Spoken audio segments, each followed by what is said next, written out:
تو یقیناً ہمارے بہادر ہماری افواج نے ان کو منہ توڑ جواب دیا ہے. ایک مرتبہ پھر جو ہمارے سپہ سالار ہیں فیلڈ مارشل سعید عاصم منیر، ان کی لیڈرشپ میں یہ ہم نے ان کو منہ توڑ جواب دیا، جو ضروری تھا. کہ میں آپ کو پچھلی کابینہ کی میٹنگ میں بتا چکا ہوں کہ جو جنازے ہم نے پڑھے وہاں پر ان شہیدوں کے جو ورثاء ہیں، ان کے والدین تھے وہاں پر، ان کی بیٹے بیٹیاں وہاں پر موجود تھیں، اور ان کے والد، ان کی والدہ مجھے کہہ رہے تھے کہ وزیر اعظم ہمیں فخر ہے کہ ہمارے بیٹوں نے اس ملک کے لیے قربانی دی ہے، لیکن آپ ان کو جو یہ تشدد کر رہے ہیں اور پاکستان پر حملہ آور ہیں دہشت گرد، ان کا خاتمہ کرنا انتہائی ضروری ہے. اور وہ درد دل سے یہ بات کر رہے تھے، یہ پوری قوم کی آواز تھی.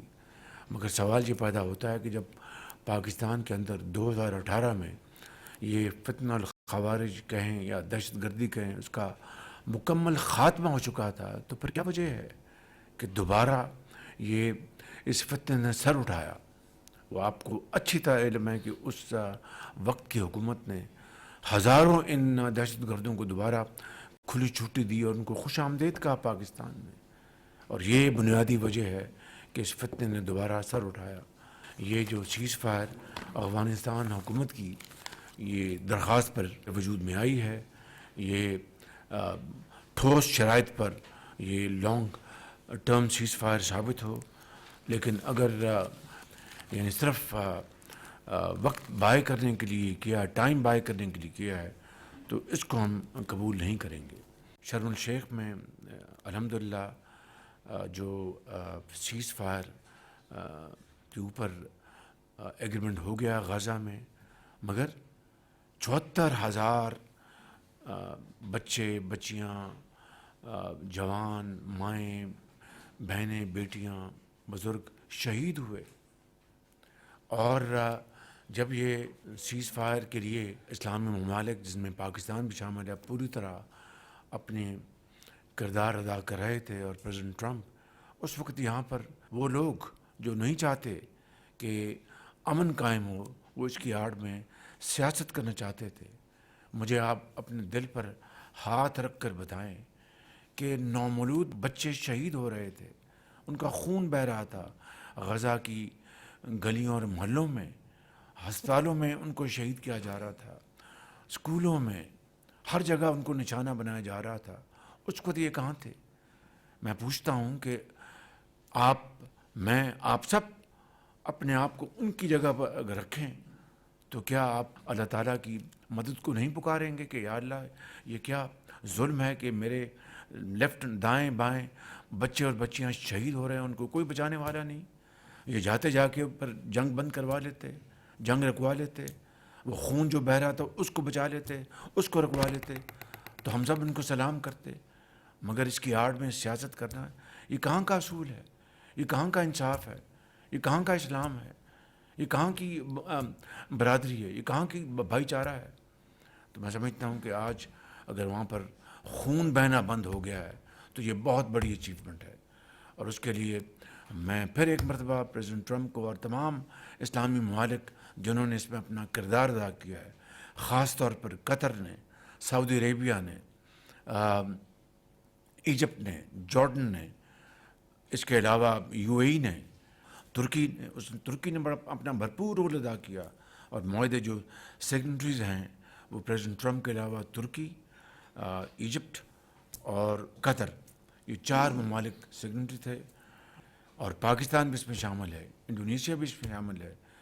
ہم سب نے مل کر جو اپنا جو رول ادا کیا ہے، پاکستان نے اپنا فرض اس کی ادائیگی کی ہے.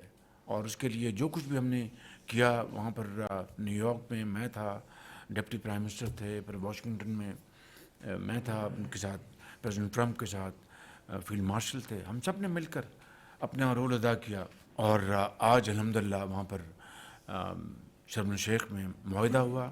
اور پھر آپ نے دیکھا وہاں پر لوگ سجدہ ریز ہوئے، خوشیاں منائی، بچے سڑکوں پہ نکل آئے، ان کے ہاتھوں میں جھنڈے تھے، اور مائیں ان کی آنکھوں میں میں خوشی کے آنسو تو نہیں کہوں گا، لیکن ایک سکون کے آنسو تھے کہ سکون قائم ہو جائے گا. ایک اللہ تعالیٰ کا شکر ادا کر رہے تھے کہ اب ہمارے بچے اور بچیاں مزید شہید نہیں ہوں گے. تو اس سے بڑی میں سمجھتا ہوں کہ خون رکھوانے کے لیے یہ جو کاوش ہوئی ہے اس کی اگر تعریف نہ کی جائے تو کیا کیا جائے.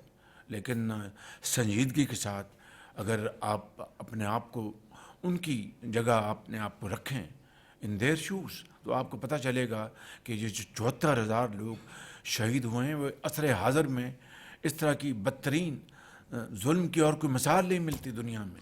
دیکھتی آنکھ نے ایسا ظلم پہلے کبھی نہیں دیکھا. تو ہمیں اللہ تعالیٰ کے حضور شکر بجا لانا چاہیے کہ اللہ تعالیٰ کے فضل و کرم سے وہاں پر امن قائم ہوا. اگلے جو مراحل ہوں گے اس کے لیے پاکستان کا موقف بڑا واضح ہے.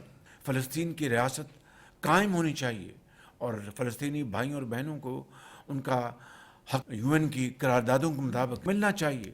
اس کے لیے پاکستان نے ہمیشہ آواز اٹھائی ہے اور انشاءاللہ جب تک کہ وہ اپنا ان کو نہیں ان کا حق مل جاتا آواز اٹھاتے رہیں گے. اسی طرح اپنے کشمیری بھائیوں اور بہنوں کے لیے بھی پاکستان نے ہمیشہ آواز اٹھائی اور انشاءاللہ آواز اٹھاتا رہے گا.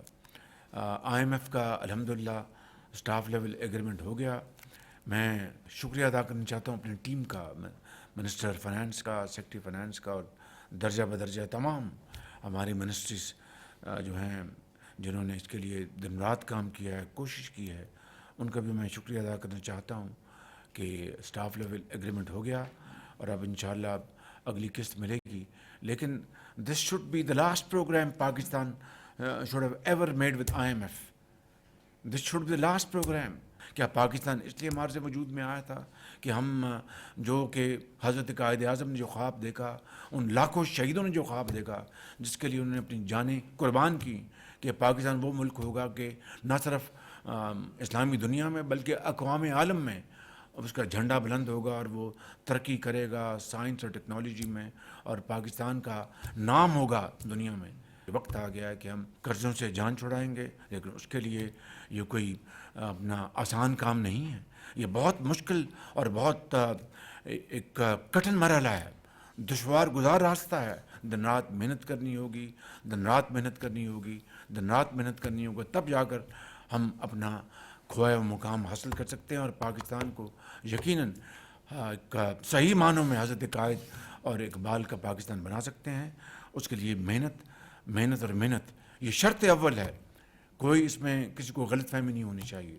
تو مجھے امید ہے کہ انشاءاللہ آپ سب مل کر اس میں اپنا حصہ ڈال رہے ہیں اور آگے بڑھیں گے اور پاکستان کو یقیناً آپ اقتصادی طور پر اتنا توانا کریں گے کہ جس طرح آج مارکہ حق کے بعد پاکستان کی آواز دنیا سن رہی ہے, تو جب آپ اقتصادی طور پر آپ ترقی کریں گے تو وہ آپ کی آواز میں وزن ہوگا اور دنیا آپ کو دیکھے گی. Let's make this commitment to the people of Pakistan and Allah Almighty that we will work untiringly and make Pakistan truly a livable place and a country, a state which Qaid had envisioned and for which millions gave their lives and walked thousands of miles on barefoot with this hope, ardent hope, that there will be a country where hard work, honest purpose and merit will be the order of the day. Thank you very much. بہت شکریہ.